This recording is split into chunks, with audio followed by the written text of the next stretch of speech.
Igreja amada, vamos abrir nossas Bíblias, Evangelho de Lucas, capítulo 9. Lucas, capítulo 9.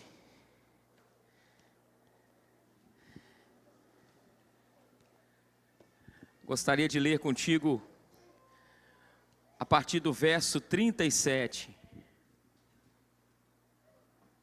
Se você pode se colocar de pé, por favor. Os irmãos estão sentados aí há um bom tempo. Uma maneira de você movimentar um pouquinho.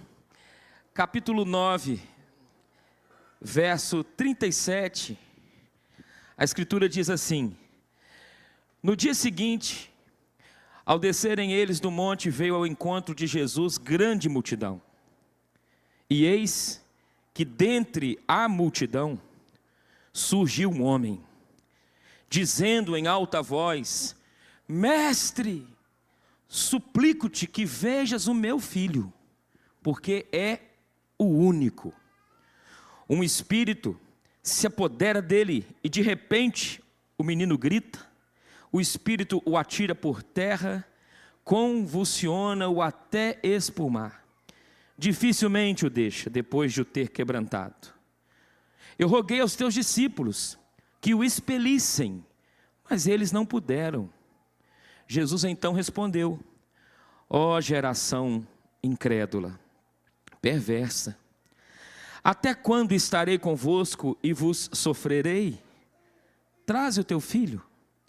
Quando se ia aproximando, o demônio o atirou no chão e o convulsionou. Mas Jesus repreendeu o espírito imundo, curou o menino, o entregou ao seu pai. Todos ali ficaram maravilhados ante a majestade de Deus. E como todos se maravilhassem de quanto Jesus fazia, ele disse aos seus discípulos: Fixai nos vossos ouvidos as seguintes palavras: O Filho do homem está para ser entregue nas mãos dos homens. Eles, porém, não entendiam isto. Isso foi-lhes encoberto, para que não compreendessem, e temiam interrogá-lo a esse respeito. Somente até aqui podei-vos assentar. Meus irmãos, o tema que eu quero repartir com os irmãos de forma bem objetiva é paternidade redentora, a fé de um pai em meio à crise. A cultura sem pai é uma triste realidade, alguém disse. O caos instalado na sociedade, aquilo que é chamado de caos de fora, começa muitas vezes no vazio de dentro. E muitas vezes tem o formato de pais, curiosamente, pais ausentes. O texto que nós temos agora diante de nós está nos mostrando o Senhor Jesus Cristo descendo de um episódio ao qual a glória do Pai, a glória do Filho, a glória do Espírito foi amplamente manifesta. Como C.S. Lewis diz, como que em uma dança do aspecto triuno divino, a Escritura vai nos mostrando, em todo o capítulo 9, aonde o Pai corrige os seus discípulos escolhidos para ali estar, Pedro, Tiago, João, no episódio conhecido como o Monte da Transfiguração. Mas 9 discípulos estão no vale. A Escritura nos diz, no verso que lemos, que no dia seguinte, quando eles descem do monte, vem ao encontro de Jesus esta grande multidão, e um dentre a multidão é pai. A Escritura nos diz que ele é um pai que surge no meio da multidão, dizendo em alta voz que Jesus é mestre, suplicando, e suplicando não por si mesmo, mas suplicando por um problema que ele enfrenta dentro de casa, um problema que ele trata e que ele tem que lidar, possivelmente com seus parentes, com seus familiares, com relação ao seu filho, e que a Escritura nos diz é filho único. E nós temos algumas verdades que esse texto nos mostra. Nós vemos que quando o Senhor ali então chega e esse pai em alta voz apresenta para Cristo a sua súplica, ele relata o que está acontecendo com o filho. Ele diz no verso 39, um espírito se apodera dele, de repente ele é lançado, ele grita, ele atira por terra e dificilmente o deixa, Mas o pai diz que enquanto aquele contexto de 3 discípulos junto com Cristo estava no alto da montanha, aquele homem novava aos discípulos que o ajudassem. E você tem então a transfiguração de Cristo no alto da montanha e a destransfiguração de 9 discípulos em meio àquele ambiente do vale, curiosamente. Curioso, enquanto uns experimentam a glória, outros estão experimentando a dor. Jesus vai nos mostrando em meio a esses contrastes, que curiosamente, enquanto tem uma fala no alto da montanha acerca de um Moisés e um Elias, no baixo daquele vale você tem impotentes discípulos, frágeis, que estão vendo um pai desesperado, rogando acerca do seu problema com o filho, e eles não podem nada absolutamente realizar, dada a sua caminhada de comunhão com o Senhor, e dentro dos propósitos de Deus de trabalhar na vida deles e através deles. E aí você tem algumas verdades que nos ensinam acerca de paternidade. Primeira delas, felizes aqueles que aprenderam que Jesus vive para os outros mais do que para si. Vou repetir. Felizes são aqueles que aprendem que Jesus vive para os outros mais do que para si mesmo. Quando aquele pai chegou, ele chega diante de Cristo, trazendo o seu filho, que segundo ele relata atormentado.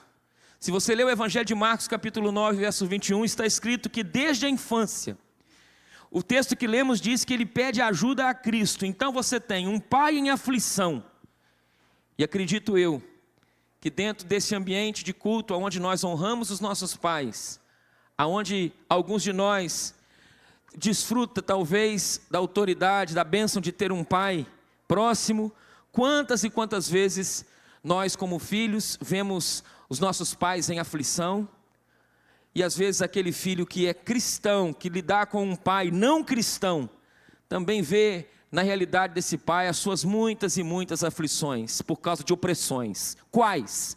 Opressões econômicas, opressões espirituais, opressões dentro do lar, que lá no peito, como foi cantado pelas crianças aqui, como dito na homenagem feita aos pais aqui presentes, quantas vezes, no silêncio de uma madrugada, um pai, ele muitas vezes tem essa mesma perspectiva do que está dito aqui claramente ao esse pai trazer o seu filho. Porque veja, não foi com toda certeza colocado na agenda desse pai o que ele enfrentava naqueles dias. Com toda certeza esse filho um dia nasceu e foi a alegria da casa. Foi celebrado, foi algo vibrante naquela família. O tempo se passou e algo aconteceu que a Escritura vai nos mostrando agora no tempo presente. Ele ouve falar de Cristo e ele compreende que ele precisava ir até aquele colegiado de homens do bem, que incluía os discípulos e o próprio Cristo. E eles, quando chegam ali, Jesus não está presente, só está os discípulos de Cristo. Onde está Jesus? Jesus está no alto de uma montanha. Eles apresentam então aos discípulos, os discípulos nada podem fazer. E quando Jesus chega, dentre a multidão, esse pai grita e olha para Cristo, coloca a sua dor, suplica a Jesus, de maneira que Jesus nos está nos ensinando que feliz aqueles que aprendem mais com Cristo, felizes que aprendem que Jesus vive para os outros mais do que para si. A penúltima verdade, felizes os que aprendem com o exemplo de compaixão de Cristo. Porque Jesus, quando chega, diz a Escritura Sagrada que quando ele ouve do Pai, roguei aos discípulos, expelissem, mas eles não puderam. Jesus responde, que geração incrédula, até quando isso vai me trazer sofrimento? E uma frase, traze o teu filho. E aquele filho, ele é trazido à presença de Jesus. Felizes os filhos que têm pais, e têm pai, que os conduzem a Cristo. Felizes os filhos que têm pai, que apresenta o seu filho, aquele que tem autoridade de vida, autoridade diante da morte. Feliz aquele que sabe que tem um pai que de alguma forma, mesmo na sua fragilidade, ele olha para aquele contexto, para aquela realidade, e Jesus dá o exemplo: traze o teu filho. E a doce presença de Cristo ali é compaixão presente. Você vê Jesus de maneira maravilhosa, com a compaixão para com a filha de Jairo. Certa feita, chegando em Naim, no velório, saindo no portal da cidade, ele para todo aquele sepultamento e ele dá atenção a uma mulher que está chorando, porque já perdeu o pai do filho, perdeu seu esposo, ela é viúva, e Jesus para aquele ofício e traz vida àquela mulher. Você vê Jesus, de alguma forma, mesmo à distância, gerando vida ao oficial do rei em Cafarnaum. Exemplos para você, pai e mãe, do interesse de Jesus para com os jovens, dando saúde, dando vida, dando ressurreição, resgatando das garras de uma espiritualidade opressora. Mas eu quero te lembrar que isso não mudou. Se antigamente os nossos pais diziam que a opressão era, de alguma forma, jogos de azar, o fumo apreendido quando o pai pedia, vai até ali o fogão a lenha e acende o cigarrinho, e o filho começou a aprender a fumar cedo, porque uma geração passada assim dizia. Era opressão isso, com jogos de azar, com bebidas de maneira imoderada, com o fumo. Hoje as opressões, elas estão chegando também de forma muito intensa na juventude, mas só que com outros nomes.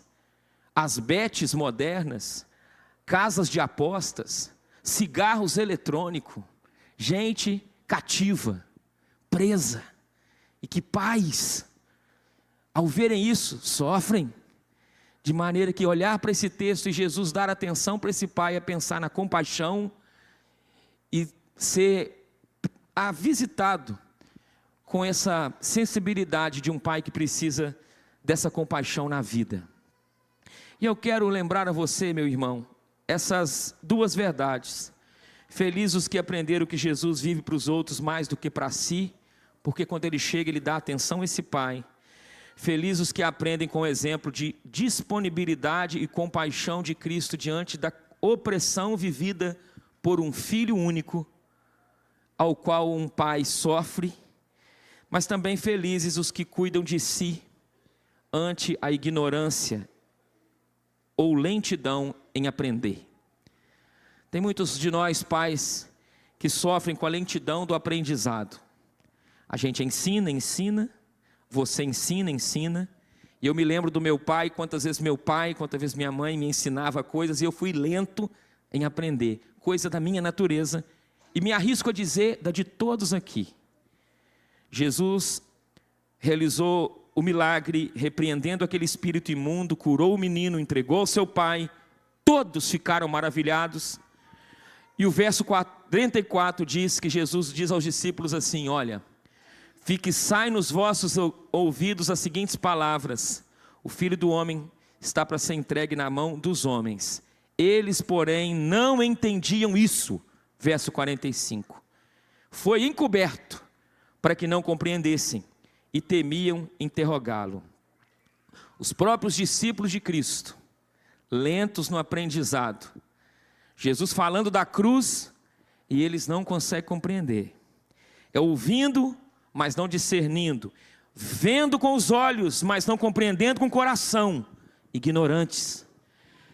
Quantas vezes você, pai, você, filho, vai precisar olhar para um texto como esse e compreender que os homens podem entender coisas espirituais de maneira lenta, e compreender também o valor da paciência na educação dentro do lar, e que Deus dote cada um de nós com paciência, com compaixão, com a graça de olhar como Cristo para as opressões que porventura estejam rodeando o nosso arraial, ou porventura estejam rodeando a nossa casa. Eu quero terminar com um vídeo de 2 minutos, para nós podermos ofertar na presença de Deus. Esse vídeo foi algo verídico em 1992, que tem uma lição para nós. Em 1992, durante os Jogos Olímpicos de Barcelona, Derek Redmond, favorito na prova, 400 metros de corrida. No meio da corrida, o que aconteceu? Esse homem rompeu o tendão. Era o sonho dele de anos. Rompeu o tendão e o que aconteceu? Caiu no chão gritando de dor. Médicos assistentes tentando tirar ele da pista. Ele recusa, mas ele se levanta, determinado a pelo menos, mesmo que seja por último, eu vou chegar. Foi então que rapidamente, irmãos, pasmem vocês, um homem rompeu a arquibancada, pulou, abraçou esse homem aqui e começou a caminhar com ele. Sabe quem era? Era o pai dele, Jim Redmond. Enfrentou segurança, deu abraço, e enquanto o filho chorava, o pai dizia: filho, você não precisa fazer isso. Derek respondeu: pai, eu só quero terminar. O pai respondeu: então você não vai sozinho, nós vamos terminar junto. E juntos, abraçados, cambaleando, eles chegaram na linha de chegada, sob aplausos da multidão ao redor. Aquele pai não podia correr por ele, mas aquele pai podia estar com ele até o fim. Talvez você não pode correr pelo seu filho, meu irmão. Você não pode ser crente por ele. Você não pode dar o que está no seu coração. Mas você pode estar, presença com ele. E ele precisa saber que ele tem um lugar para chegar. Ele tem um ouvido que pode ouvir. Ele tem alguém que pode dar atenção. Por favor, prestemos atenção nesses últimos instantes dessa corrida que eu relato.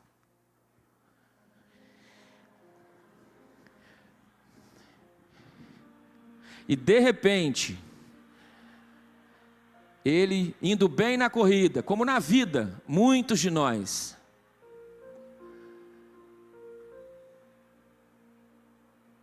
ele sente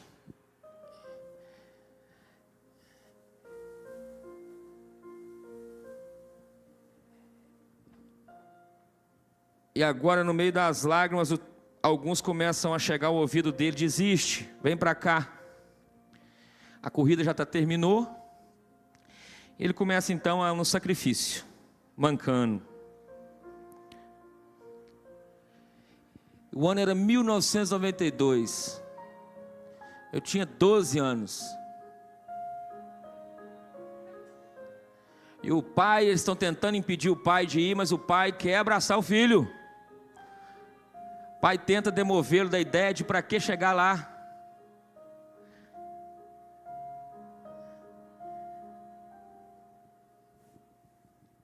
E já que ele quer ir, nós vamos até o final. De maneira que abraçados, como eu disse, cambaleando, o negócio é chegar, mesmo que não chegue em primeiro.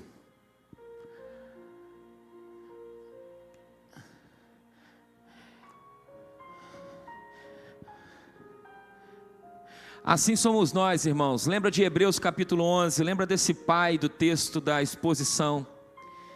Assim somos nós. Hebreus capítulo 11, a galeria dos heróis da fé, homens que já cruzaram a linha.